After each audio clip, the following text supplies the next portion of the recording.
Los embalses en las principales hidroeléctricas del país están en niveles críticos, entre 1 y 5 metros por encima del mínimo para operar. El INAMI pronostica lluvias irregulares para esta semana en las zonas de las hidroeléctricas Coca-Codo, Sinclair y Agoyán, pero no serán suficientes para cambiar la situación de los apagones. Las 3 principales termoeléctricas del país reportan fallas y operan solo de manera parcial. Una de ellas, en Esmeraldas, está completamente paralizada. Naciones Unidas suscribió un acuerdo con Ecuador para reforzar el control de contenedores y personas en los aeropuertos del país. Pese a un nuevo intento de postergación por parte de Wilman Terán, el juicio del caso Metástasis se instaló esta mañana en la Corte Nacional de Justicia. En Ecuador, el 61% de las búsquedas de contenido audiovisual en Internet se da en sitios ilegales. Televistazo presenta un especial sobre la piratería online y sus peligros. El ejército de Israel bombardeó el sistema bancario de Beirut y otras ciudades del Líbano que financian a la guerrilla de Hezbollah. Saludos a todos y bienvenidos. Comenzamos Televistazo con los embalses en las principales hidroeléctricas del país que están en niveles críticos, Steffi. ¿Qué tal, Gaby y amigos? Bienvenidos. Según el INAMI, las lluvias serán irregulares durante esta semana, por lo que no habrá cambios significativos en las zonas donde están las represas.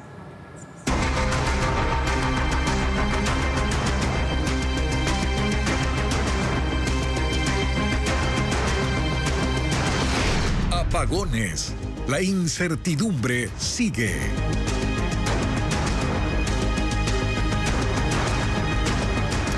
Otra vez la hidroeléctrica Masar detuvo sus operaciones para recuperar el agua en su embalse luego de que ayer la cota cayera a su nivel mínimo para funcionar. Con ello se pierden 170 megavatios y otros 65 megavatios de la central Manduriacu, que dejó de funcionar hace 20 días. Diego Cuenca describe la crítica situación que pone en riesgo la promesa del gobierno de reducir los apagones a 4 horas al día.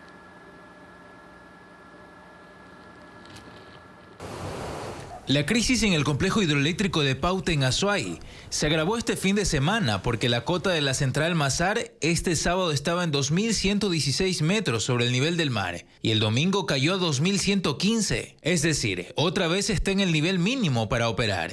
Y a pesar del riesgo, siguió generando energía con toda su capacidad hasta la medianoche del domingo. Para evitar que siga disminuyendo el agua, la Corporación Eléctrica del Ecuador, CELEC, se vio obligada a paralizar las operaciones desde la 1 de la madrugada de ese lunes. Gracias a esa medida, el embalse empezó a recuperarse lentamente y el país temporalmente perdió 170 megavatios.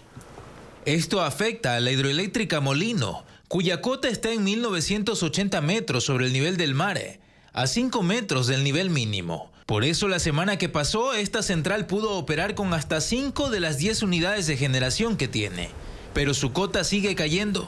En el caso de la hidroeléctrica Sopladora, la cota es de 1.314, a 2 metros del nivel mínimo para funcionar. Para este lunes, su operación es a medias, porque solo genera 260 de 487 megavatios de capacidad. Este escenario pone en riesgo la promesa del presidente Daniel Noboa de reducir los horarios de los apagones hasta en 4 horas. Pues también en Azuay, la central Mina San Francisco, que genera 270 megavatios, tiene la cota en 784 metros sobre el nivel del mar y el nivel mínimo es de 783. Y Coca-Codo Sinclair, que en las últimas 2 semanas alcanzaba hasta 900 megavatios. Desde este fin de semana, la producción de energía se redujo a 400 megavatios por la inestabilidad del caudal del río Coca en la Amazonía. Otra novedad es que en Imbabura, la hidroeléctrica Manduriacu, con capacidad de 65 megavatios, dejó de funcionar desde las 6 de la mañana del 2 de octubre. Según el sistema de monitoreo de CELEC, Televistazo buscó conocer las razones de su paralización con el Ministerio de Energía y CELEC, pero no hubo una respuesta. Todas estas centrales en riesgo son parte del 62% de la producción eléctrica del país. La cantidad de lluvias que se registran sobre todo en la cuenca amazónica aún no es la esperada para cambiar la situación eléctrica del país. Carla Delgado conversó con técnicos del Instituto Nacional de Meteorología e Hidrología INAMI y explica que durante esta semana sí habrá precipitaciones, pero serán irregulares. Las lluvias serán irregulares durante esta semana, por lo que no habrá cambios significativos en las zonas donde están las hidroeléctricas del país. Según el Instituto Nacional de Meteorología e Hidrología INAMI, habrá lluvias en la cuenca amazónica. La mayor cantidad serán moderadas o altas y se concentrarán en las hidroeléctricas al norte de la cordillera oriental. Allí están Cocacodo Sinclair, Pucará y Agoyán. El panorama cambia para el centro y sur de la Amazonía, donde funcionan las hidroeléctricas Sopladora, Masar y del Sintanizagua. Las lluvias disminuirán e irán de ligeras a moderadas. La concentración de lluvia será todavía menor para las hidroeléctricas que están dentro de la cordillera occidental. Allí se ubican Manduriacu, Toachi Pilatón, Marcel Laniado y Mina San Francisco. Allí las precipitaciones serán ligeras. Este ingreso de humedad en la Amazonía sí tendrá incidencia en provincias como Pichincha, Azuay e Imbabura, en donde se prevé ligeras lloviznas también durante martes y miércoles. Existe una termoeléctrica de inversión privada con la capacidad para generar 192 megavatios, pero por impases políticos aún no puede entregar energía comercial al país.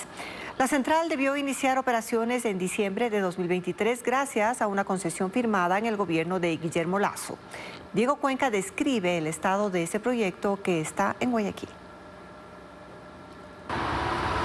La termoeléctrica Energiquil es una inversión del sector privado que debía funcionar en diciembre del 2023, gracias a una concesión firmada por Fernando Santos, exministro de Energía de Guillermo Lasso. Pero 10 meses después, la central que fue rehabilitada para producir 192 megavatios no está operativa. Sigue apagada en medio de la actual urgencia nacional por incrementar la generación eléctrica y reducir los apagones. Había que cambiar la turbina si era posible.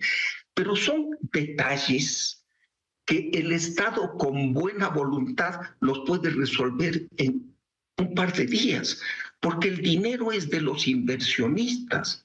Pero repito, les han cerrado las puertas, no les contestan las cartas y sigue parado un proyecto de 200 megavatios, que lo único que requiere es ponerle las turbinas, porque todo está listo, las líneas de transmisión, la subestación, todo existe. La central está en el kilómetro 19 de la vía Guayaquil-Salinas y empresarios invirtieron $200 millones en 2018 para su rehabilitación. En noviembre del 2023 consiguieron un título que los habilitó como generadores de energía comercial para conectarse al Sistema Nacional de Electricidad.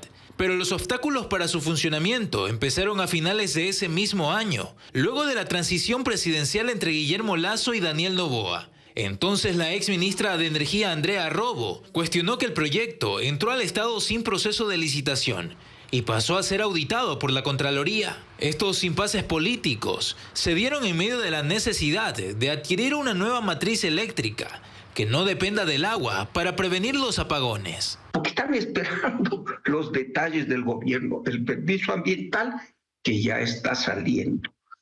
Pero más que nada, la garantía de que el Estado les va a pagar. El Estado se está dando las vueltas.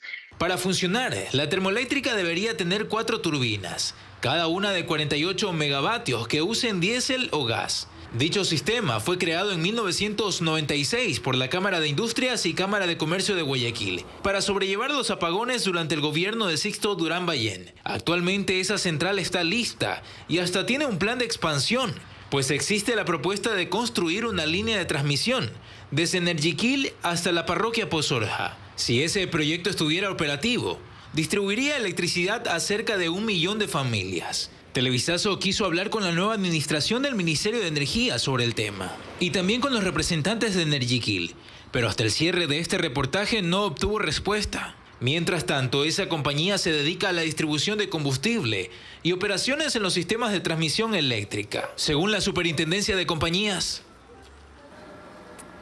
Los representantes de la empresa Energiquil ofrecieron pronunciarse en un comunicado que publicarán en las próximas horas. Y pese a un intento de diferimiento protagonizado por Wilman Terán, esta mañana se instaló el juicio del caso Metástasis en contra de 21 procesados. Jacqueline Rodas está en la Corte Nacional con los detalles de esta primera jornada. Jackie. Estefi, la audiencia se convocó para las 8:30 de la mañana, sin embargo empezó pasadas las 10. Wilman Terán protagonizó este incidente. Él solicitó que Pablo Loaiza, uno de los integrantes del tribunal, se excuse, alegando que su padre, Gabriel Terán, fue abogado del juez. Sin embargo, los otros dos integrantes del tribunal, los magistrados Marco Rodríguez y Mercedes Caicedo, rechazaron la excusa solicitada por Terán y ahora mismo el juicio está en curso. Empezó con la exposición inicial del fiscal general subrogante Wilson Toainga, quien dijo que a lo largo de esta audiencia probará que entre mayo y octubre de 2022, es decir, mientras estuvo preso el narcotraficante Leandro Norero, asesinado en octubre de 2022 en la cárcel de La Tacunga, operó una compleja estructura criminal a su servicio. Dijo que estuvo encabezada por 4 personas: Javier Jordán, Cristian Romero, abogado de Norero, y también Fabián Camposano, los 3 prófugos, y el cuarto cabecilla, Javier Novillo alias Novita, es el único que está en esta audiencia respondiendo a su juzgamiento. Ahora mismo están ya interviniendo los abogados de los defensores. Empezó el abogado de Novillo alegando que la fiscalía fabrica pruebas. También ya intervino Wilman Terán, quien hace su propia defensa, acusando a la fiscalía de mentir y rechazando que él haya cobrado dinero a cambio de demorar un fallo a favor de Israel Norero, hermano del narcotraficante. La audiencia sigue y durará varios días. Israel atacó el sistema bancario que financia a la guerrilla libanesa de Hezbollah. Bombardeos de precisión fueron lanzados contra sucursales en Beirut y otras ciudades. Mientras, el enviado especial de Estados Unidos, Amos Hochstein, insiste en negociar una solución del conflicto a largo plazo. Vamos hasta la capital libanesa con un reporte del periodista Marcos Méndez de la Alianza Informativa Latinoamericana.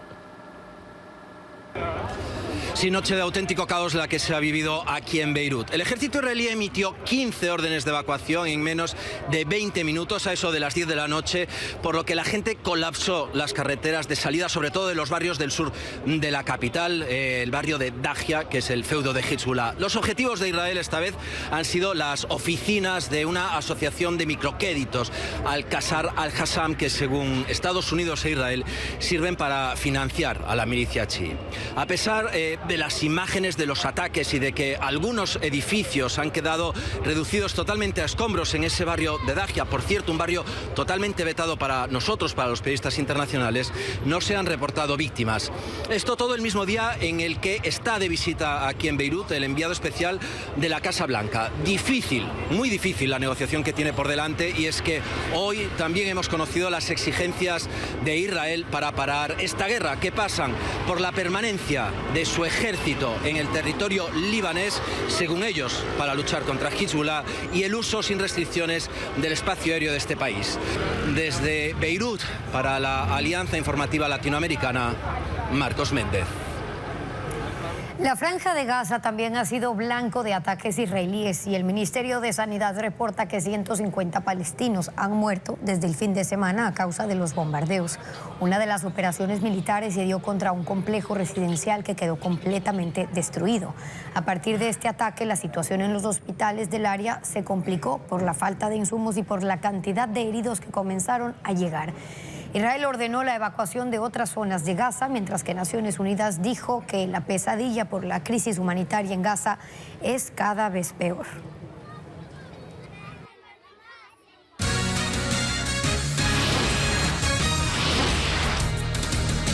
Vamos a la pausa y al regresar, la generación de energía termoeléctrica sigue estancada en Ecuador. En un informe, Francisco Garcés analiza el complicado panorama que agrava la crisis eléctrica.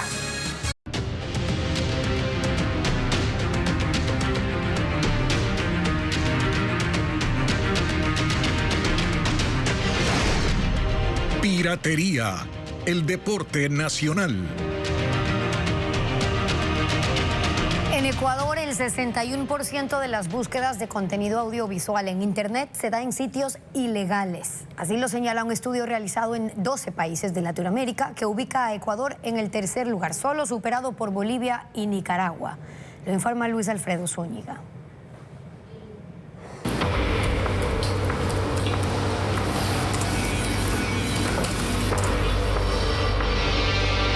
La piratería online es un problema que persiste en Ecuador y la investigación realizada por el Centro de Estudios de Telecomunicaciones de América Latina lo ratifica.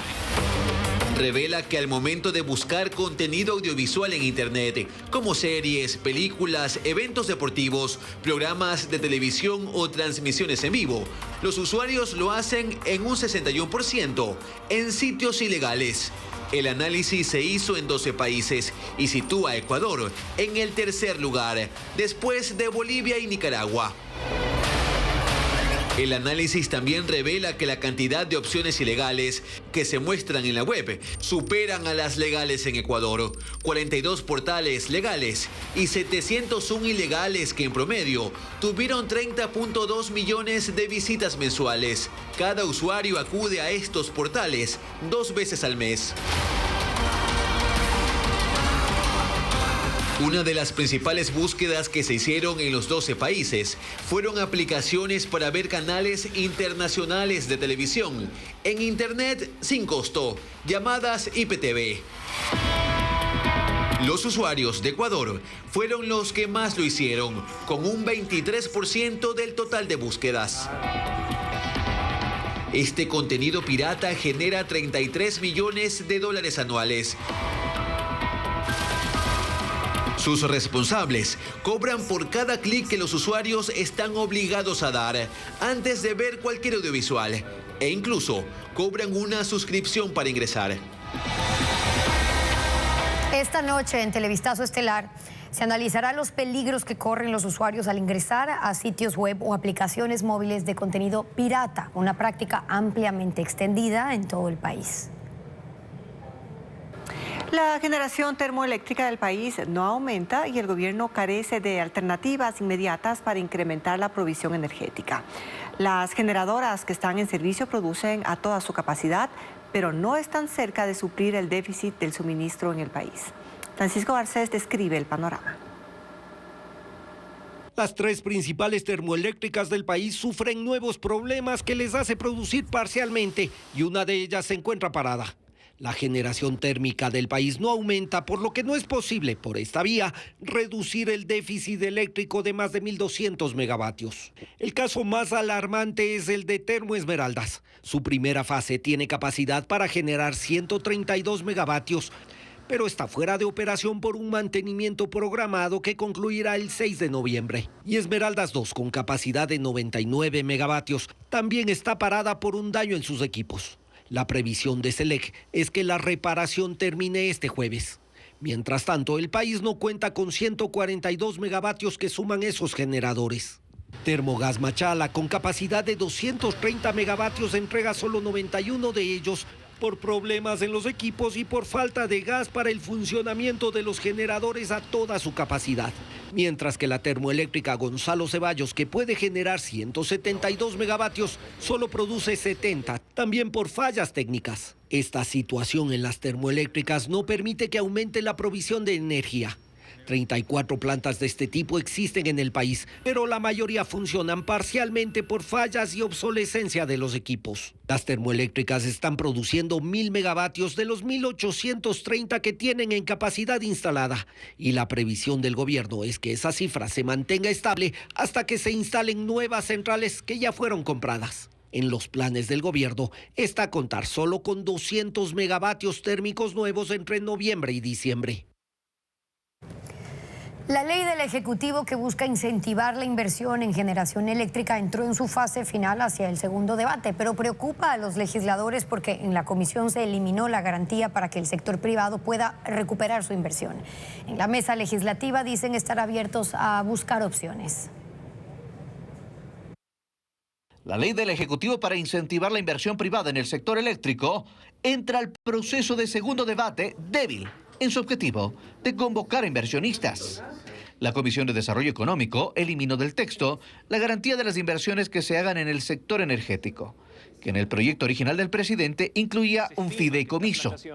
Para construir este cambio afecta gravemente el proyecto y pierde su fin de incentivar a los inversionistas para que generen electricidad. Yo necesito tener certeza de que alguien me va a comprar lo que estoy produciendo y también que me va a pagar por ello.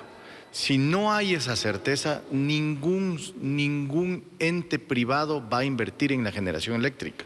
Es prácticamente matar la posibilidad de la inversión privada en la generación eléctrica. Los independientes también creen que el texto y las intenciones del presidente quedaron mutiladas cuando desaparecieron las garantías que estaban explícitas. El legislador social cristiano Jorge Caiturri, que votó a favor del informe, dijo ante el Pleno que la comisión está abierta a revisar el tema. No me cierro, y creo que los integrantes de la comisión no se cierran a encontrar instrumentos jurídicos que le den certezas al sector privado. El Estado compra la generación eléctrica en un sistema energético que se convierte en monopolio, por lo que las garantías del pago por esa energía eran una solicitud de inversionistas desde anteriores gobiernos.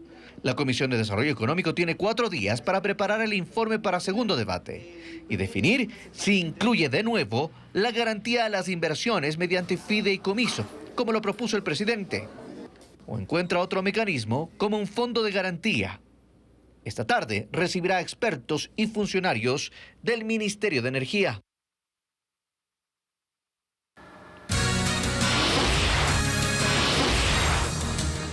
Más adelante en Televistazo. Gracias a un acuerdo con la Organización de las Naciones Unidas, los aeropuertos de Quito y Guayaquil refuerzan sus controles en la lucha contra el narcotráfico. Los detalles luego de la pausa. Este lunes empezó el funcionamiento del programa de control de contenedores y comunicación aeroportuaria en las terminales aéreas de Quito y Guayaquil. Es un plan de las Naciones Unidas para mejorar el control de aduanas y migración. Paul Romero explica de qué se trata. Desde este lunes se reforzó el control de contenedores, personas y de los sistemas de comunicación de los aeropuertos de Quito y Guayaquil. Esto gracias a que la Oficina de las Naciones Unidas contra la Droga y el Delito firmó un acuerdo con el Servicio Nacional de Aduana del Ecuador, la Policía de Migración, la Unidad de Análisis Financiero. Entre todos implementarán nuevos controles mediante una plataforma tecnológica interconectada en tiempo real. En Ecuador, la unidad funcionará con 30 especialistas, delegados de cada institución, que han sido capacitados para trabajar en una oficina compartida en los 2 aeropuertos, las 24 horas, para detectar alertas de tráfico de drogas, ingreso o salida irregular de personas sospechosas, mercancías de contrabando, entre otros ilícitos. Están vinculadas entre sí a través de una red de comunicación segura por una plataforma que tiene comunicación encriptada y pueden intercambiar información e enviarse alertas a sí mismo, ya sea de pasajeros o de carga sospechosa de ilícitos. Este programa de las Naciones Unidas funciona en 86 países con 179 unidades especializadas vinculadas en la plataforma. La implementación del plan costó $500,000 y fue financiado por contribuciones de los gobiernos de Canadá y de la Unión Europea. Además de la plataforma, la ONU entregó equipos para detectar químicos y escáneres manuales. Toda la información será compartida con las autoridades ecuatorianas para su inmediata judicialización.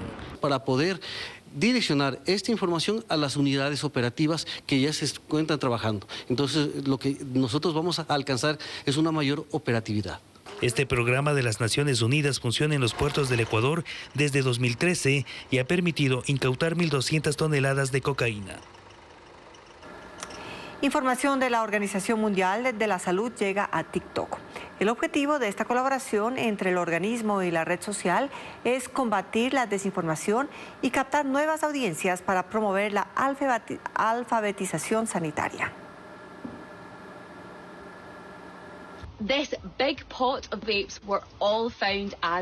En su intento de luchar contra la desinformación y divulgar noticias de ciencia y salud para nuevas audiencias, la Organización Mundial de la Salud y la red social TikTok colaborarán para lograr estos objetivos.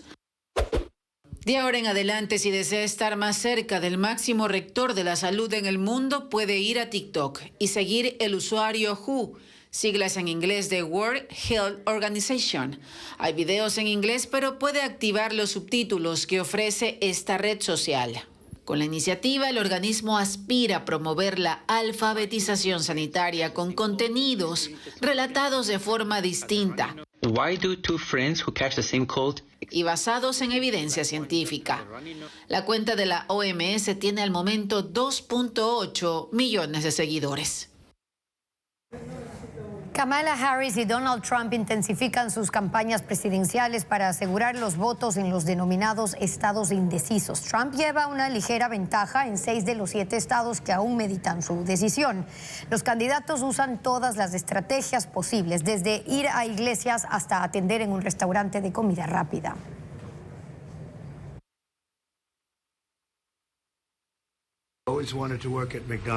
Donald Trump llegó a un local de venta de hamburguesas en Filadelfia, estado de Pensilvania. Se puso un delantal y empezó a preparar papas fritas y a armar fundas de comida que entregó por la ventanilla del autoservicio.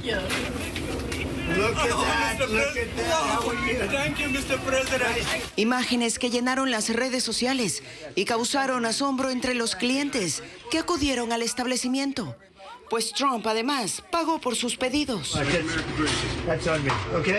Trump lo hizo tras asegurar que su rival demócrata, Kamala Harris, mintió sobre haber trabajado para una cadena de comida rápida en los años 80. Aunque el equipo de campaña de Harris asegura que sí lo hizo en California para pagar sus estudios universitarios.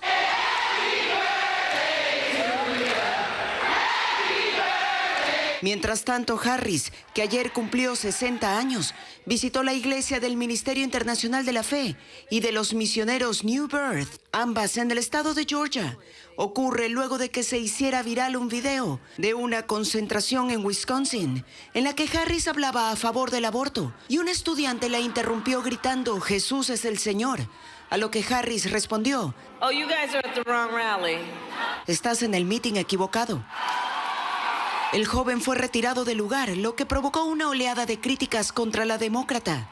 A 15 días de las elecciones, Trump supera a Harris por estrecho margen en 6 estados de los 7 indecisos, y es en esos territorios en los que concentran sus actividades en estos días.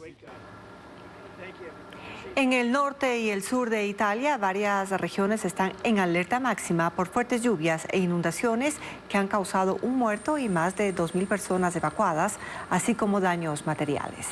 El área de la ciudad de Bolonia, en el norte del país, fue una de las zonas que sufrió mayores estragos.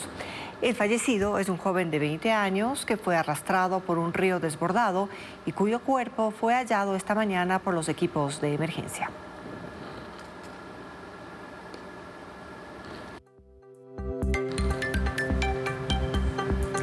Esta tarde en la sierra habrá temperaturas entre los 19 y 27 grados centígrados, mientras que el índice de radiación ultravioleta será 11, lo que se considera extremadamente alto. El cielo estará parcialmente nublado, es la información que nos da el INAMI.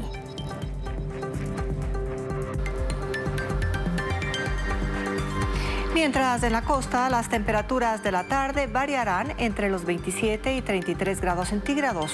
El índice de radiación ultravioleta será 9, considerado muy alto, mientras el cielo estará parcialmente nublado, de acuerdo con información del INAMI. Mientras se aguardan detalles sobre el atentado al carro del candidato presidencial Jimmy Jairala, en el que viajaba su hijo, la policía hizo la entrega al CNE del equipo que se encargará de custodiar a los 16 binomios que buscan llegar a Carondelet. 288 agentes fueron asignados a esa tarea. Equipos y vehículos sin blindaje acompañarán la misión.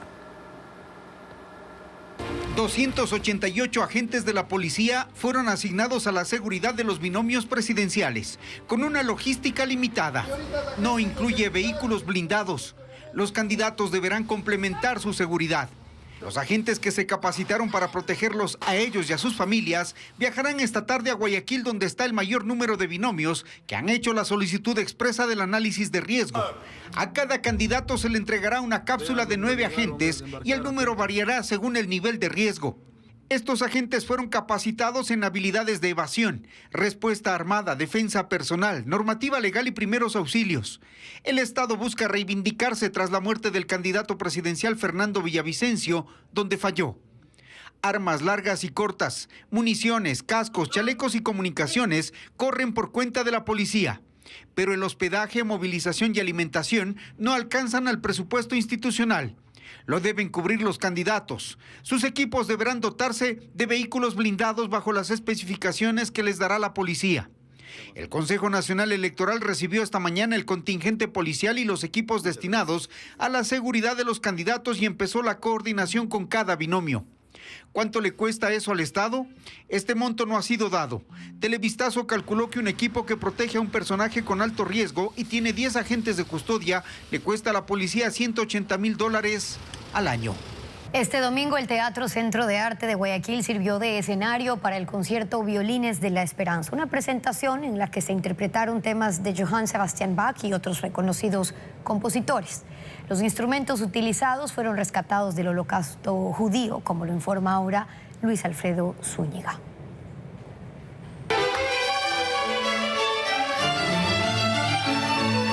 Fueron 11 temas los que se interpretaron en el concierto Violines de la Esperanza, denominado así porque 8 de estos instrumentos son parte de una colección de 100 que fueron rescatados desde la Segunda Guerra Mundial. Fueron tocados por hombres y mujeres judíos en los campos de concentración durante el Holocausto. Una colección de los israelitas Amnon y Avshalom Weinstein, que llegó al Teatro Centro de Arte de Guayaquil. Tocaron estos instrumentos con la esperanza de sobrevivir y de que no fueran asesinados. Para mostrar el rol y el poder que tuvo la música durante la guerra.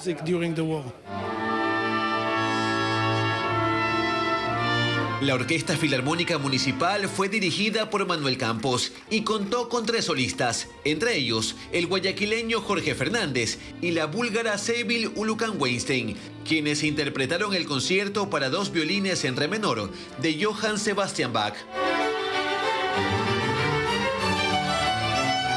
El director de la Unidad Filarmónica Municipal, Jorge Saade, también estuvo como solista, interpretando el tema del filme La Lista de Schindler, de 1993.